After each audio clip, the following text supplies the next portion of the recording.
2008 में लिखी गई एक ऐसी सीरीज जो कि एक मूवी की तरह लिखी गई थी, लेकिन उसे एक सीरीज में कन्वर्ट कर दिया गया। एक ऐसी सीरीज जिसे किसी ने भी 10 साल तक एक्सेप्ट नहीं किया था। 2019 में स्क्विड गेम के राइट्स को नेटफ्लिक्स ने खरीदा और फाइनली जब ये सीरीज रिलीज हुई है तो इसने वर्ल्ड वाइड बहुत सारे रिकॉर्ड्स को तोड़ दिया है। लेकिन आज हम इसके रिकॉर्ड्स के बारे में बात नहीं करेंगे। आज हम बात करेंगे कि इस वेब सीरीज को देखने के बाद आप कौन से ऐसे पॉइंट्स को अपनी लाइफ में ऐड कर सकते हो जिससे आप एक सक्सेसफुल इंसान बन सकते हो। तो चलिए जल्दी से वीडियो को शुरू करते हैं। यहाँ पर मैं आपको कोई भी स्पॉइलर नहीं देने वाला। इस सीरीज का जो बेसिक सा प्लॉट है वो ये है कि इसमें एक्टर्स या कैरेक्टर्स को गेम्स खिलाए जाते हैं और गेम्स में जो भी हार जाता है उसकी मौत हो जाती है और जो बच जाता है वो नेक्स्ट स्टेज में चला जाता है। तो यहाँ पर जो सबसे पहला गेम था इस सीरीज में वो था red light green light. Basically जितने भी गेम्स है वो कोरिया के बचपन के गेम्स है। जैसे यहाँ पर हम बचपन में गेम्स खेलते हैं, लगभग वैसे ही वहाँ के वो गेम्स थे। तो पहला गेम जो रेड लाइट ग्रीन लाइट है उसमें क्या है, एक डॉल खड़ी रहेगी, वो गाना गाएगी। जब वो डॉल पीछे देखेगी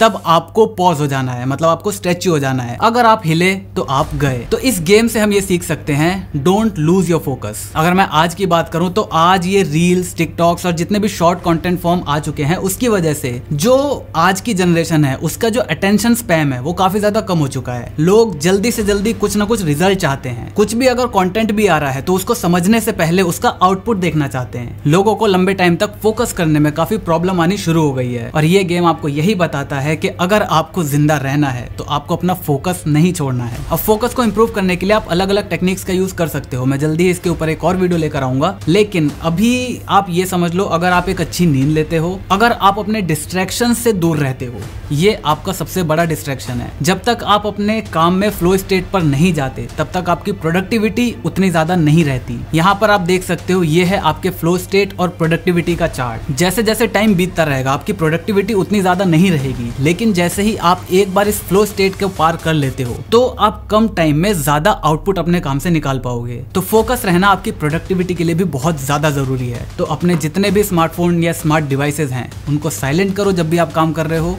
इस तरीके से रखो और अपने काम पर फोकस करो। इसके बाद जो नेक्स्ट गेम था उसमें कैरेक्टर्स को चीनी से बना हुआ कुछ एक अलग अलग शेप के कुकीज दी जाती थी जिसके अंदर शेप बने हुए थे कुछ। अब उनको इस शेप को इस कुकी में से बाहर निकालना है बिना उस शेप को डिस्ट्रॉय करे। अगर वो शेप टूटा तो आप मरे। तो इस चीज से हम ये सीख सकते हैं कि आपको लाइफ में जल्दबाजी नहीं करनी। Don't rush for anything. जैसे फॉर एग्जाम्पल अभी आज के टाइम में स्टार्टअप बहुत ज्यादा चल रहा है। लोगों के पास प्लान्स नहीं है तब भी स्टार्टअप चालू हो रहे हैं। लोगों के पास एग्जीक्यूशन प्लान नहीं है तब भी स्टार्टअप चालू हो रहे हैं। लोगों के पास अच्छी टीम नहीं है। अगर आप किसी भी बड़े स्टार्टअप की जर्नी को देखोगे, अगर आप किसी भी बड़े इन्वेस्टर के पास जाओगे, उनसे पूछोगे कि वो किसी भी टीम में किसी भी स्टार्टअप में इन्वेस्ट करने के लिए क्या देखते हैं सबसे पहले, तो उनका जवाब रहता है कि उनकी टीम कितनी ज्यादा मोटिवेटेड है, उनकी टीम कैसी है। तो यहाँ पर इन सारी चीजों को कैलकुलेट किए बिना लोग स्टार्टअप में कूद जाते हैं। क्यों? क्योंकि बाकी सब लोग कर रहे हैं। उन्हें ये डर रहता है कि कहीं वो पीछे न रह जाएं। तो यहाँ पर आपको आपके सारे प्रोज और कॉन्स को एक साथ बिठाना है, उस पर एनालाइज करना है और उसके बाद कोई भी डिसीजन लेना है। इसीलिए डोंट रश फॉर एनीथिंग। इसके बाद नेक्स्ट गेम था उसमें टग ऑफ वॉर का। इसमें 10-10 लोगों की 2 टीम्स के साथ टग ऑफ वॉर किया गया। जो टीम जीतेगी वो जिंदा रहेगी, जो टीम हारेगी वो मर जाएगी। तो यहाँ पर इस गेम से पहले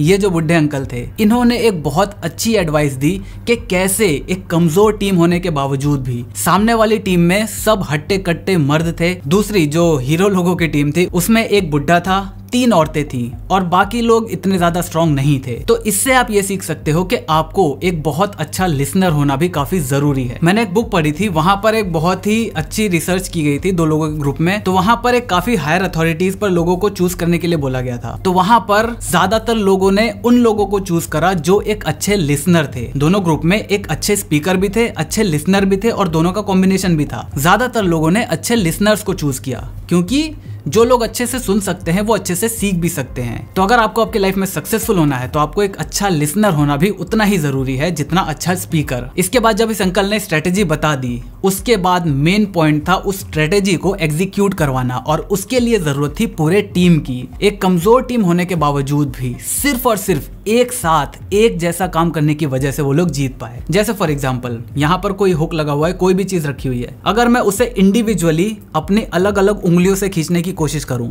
तो मैं इसमें इतना ज्यादा दम नहीं लगा पाऊंगा, लेकिन अगर मैं इसे पूरे अपने हाथ से ऐसे पकड़ के खींचने की कोशिश करूं तो ये कलेक्टिव पावर, पूरे हाथ की एक कंबाइंड पावर इस चीज को काफी आसानी से खींच पाएगी। तो यहाँ पर टीम वर्क भी बहुत ज्यादा जरूरी है। अब टीम वर्क का मतलब ये नहीं है कि एक टीम के अंदर बहुत सारे लोग हैं वो सब एक ही काम कर रहे हैं, नहीं, आपको काम को पैरेलली लेके चलना है। एक बंदा जिस काम में अच्छा है उसको वो काम करने दो, दूसरा जिसमें अच्छा है उसको वो करने दो, और सब अपने अपने काम की रिस्पॉन्सिबिलिटी लेना शुरू करें, तब जाकर वो एक अच्छी टीम और एक अच्छी प्रोडक्टिव टीम बनती है। तो जैसा कि मैंने आपको बताया, कोई भी स्टार्टअप अगर आप ले लो तो उसमें कोई भी इन्वेस्टर सिर्फ तभी इन्वेस्ट करता है जब उसे ये दिखता है कि सामने वाली टीम जो है वो मोटिवेटेड है और वो केपेबल है। अगर टीम केपेबल नहीं है, आपका प्लान कितना भी अच्छा हो, वो डेफिनेटली फेल जरूर होगा। इसके बाद आखिरी अगर मैं इस पूरे सीरीज के कंक्लूजन की बात करूं तो उससे आप ये सीख सकते हो कि अगर आप एक लूजर भी हो, अगर आपके पास बहुत ज्यादा इंटेलिजेंस भी नहीं है, तब भी आप लाइफ में सक्सेस पा सकते हो।